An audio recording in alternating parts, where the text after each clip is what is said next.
Hey everyone, Mr. Sujano here, your source for gaming, tech, emulation, and open source news. Let's get started.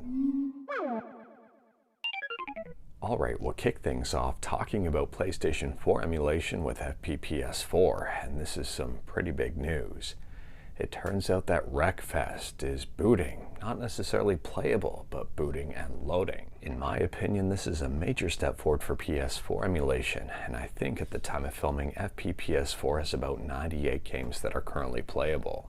I'll drop a link to Brutal Sam's YouTube video in the description below if you wanted to see some of these games in action. Next up, we're talking about Retroarch, and Retroarch has just released version 1.17.0.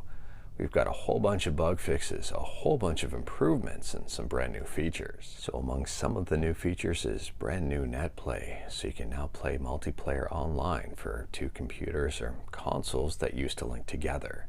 For example, the core DOSBox Pure, or even GPSP. For those who may be unaware, GPSP is a Game Boy Advance core, and games that use the wireless adapter can now be played online.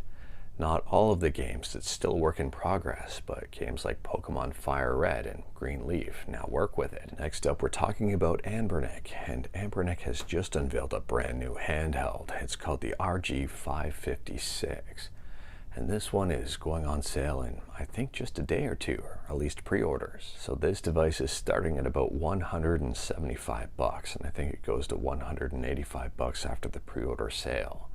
It features a Unisoc T820 CPU. It's got a Mali GPU in it. It has 8 gigs of RAM. It's DDR4, and it also features an OLED screen. It does run Android, and in addition to all of that, apparently it's got Hall effect joysticks and triggers. If you wanted to learn more about it, I'll drop a link to the Retro Handhelds article in the description below.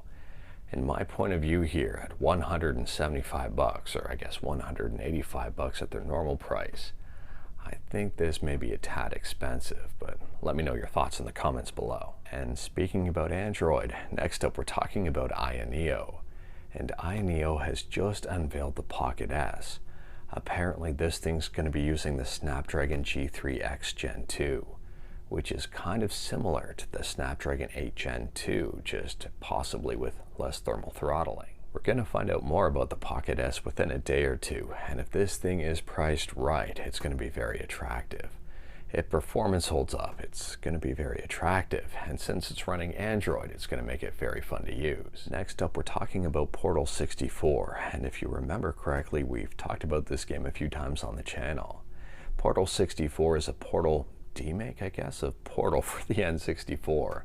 It was made by James Lambert, and he had to discontinue the project because of Nintendo and Valve. Anyways, it appears the project is alive again. If you are curious about this one, I'll drop a link to the GitHub in the description below, and feel free to check it out. And speaking about games, next up we're talking about a very rare arcade game that has now been dumped and preserved.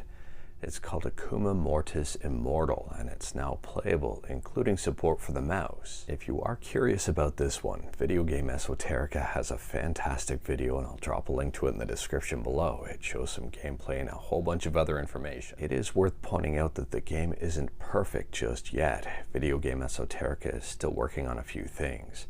Again, check out his description on his video, which I will leave a link to in the description below.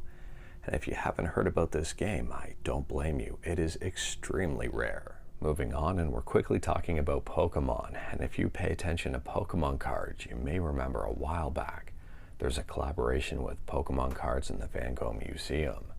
There was a special Van Gogh Pikachu that was released and quickly scooped up by scalpers. I mean, the scalpers flat out raided the museum.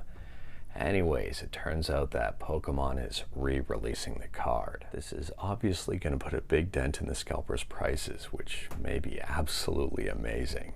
There are some stipulations though, and I'm not certain if it's going to be restricted to the UK, but I guess I'll drop the link in the description below and feel free to check it out yourself. But anyways, that is all I've got for you in this one. Straight to the point, all stuff and no fluff. We talked about a few things today. Let me know your thoughts about absolutely any of them in the comments below. If you liked this video, leave a like. If you didn't like this video, leave a like. Hit that subscribe button, check out my other videos. Don't tempt fate, save your state.